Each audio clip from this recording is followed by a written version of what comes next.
Focus, of course, on that French citizen who was identified as one of the executioners in the latest Islamic State group video flash. That's right. 22-year-old Maxime Auchard from Normandy is once again on the front page of Libération today. They talk about the downward spiral of converts to jihad. Now, French officials say that a second French citizen could be in the video as well, and President François Hollande has confirmed that intelligence services are trying to identify him. But these two young French citizens aren't the only ones, and Libération actually sent its reporters on the traces of these young French citizens who self-radicalize unbeknownst to their families and then go to Syria to fight alongside the Islamic State group. In fact, Libération said its reporters to Maxime Auchard's hometown in Normandy, and locals there are still reeling. You can see this quote here. They say, "We don't understand. Maxime was such a kind young man." L'Opinion, they're trying to paint out a typical profile, if you like, for these French jihadists. Seems like an impossible task to me. It kind of is an impossible task, but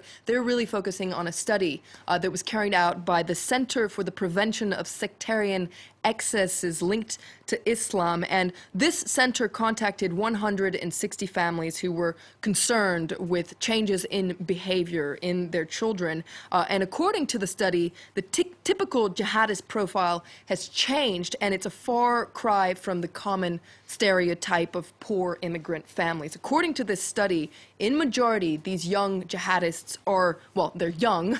Also, they're from atheist or non-believing families, and they're from typically French families as well. Only 10% had foreign grandparents. Another significant change is that these new jihadists are pretty well off. 84% are from middle or upper class families. So what can explain these changes? Well, according to the center, the internet has a lot to do with all these changes. The internet has changed the discourse of radical Islamist groups and also the kind of exposure they can have. And a lot of emphasis is particularly put on what the center calls apocalyptic videos, which it says have been instrumental in recruiting a lot of these French citizens. And that Libération actually focuses on these kind of extreme apocalyptic websites today and says that that is where authorities really need to clamp down. These websites need to be shut down because, after all, this kind of radicalization has nothing to do with Islam, and Libération really is insistent on this. You can't blame a religion or a community for this kind of downward spiral. Yeah, interesting insight there. Let's move on to French politics. Le Figaro, they're focusing on the upcoming elections next year. Says that the Socialist Party shaking in its boots. That's right. 2015 will see regional and county départemental elections here in France. 2014 was already a bad year for the socialists, and you can see Le Figaro, the right-leaning paper, is calling the 2015 elections the great fear of the socialists. So, well, this year the socialists didn't do so well in those municipal elections or the European elections. Le Figaro says that the socialists are paying the bitter price for François Hollande's failures. And in another article, it predicts that the socialist candidate in next year's election won't even make it to the second round. And all this is going to play into the hands of the far-right National Front Party. This article says that things are so bad that the Socialist Party could be kicked out of the French political landscape. Wow, that would make a big change, wouldn't it? Right, I'm going to mention the word scandal. I'm not talking about politics. For once. Talking about football. Talking about football. This is a major scandal. Well, two scandals, actually, that are rocking the football world. Let's take a look at the front page of L'Équipe. That's the sports daily here. They're talking about la tourmente. French football is in turmoil, and you can see the worried faces there of several French football officials. It's also on the front page of Aujourd'hui en France, Le Parisien today. It says that French football is caught up with scandals. Yesterday was a dark day for French football. What happened?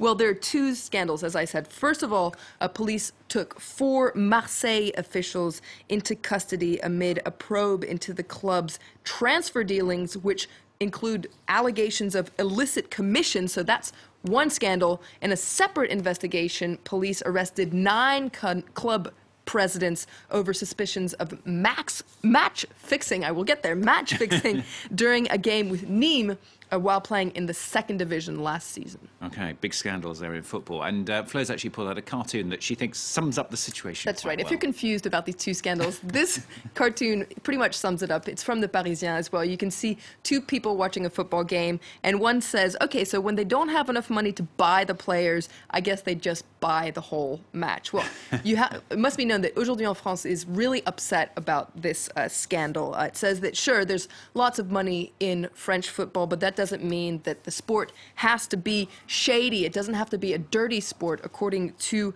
Le Parisien. And its editorial, it says it's time to clean up French football. The risk is that fans will become disgusted and turn their backs on the sport. So it calls on French football authorities to really take the necessary steps to make the sport clean once again and to make French football dignified once again. It's supposed to be the beautiful game, isn't it? It's supposed to be the beautiful game. Yeah, not at the so moment. beautiful these days. Flo, thanks a lot. Flo with French Papers here on France 24.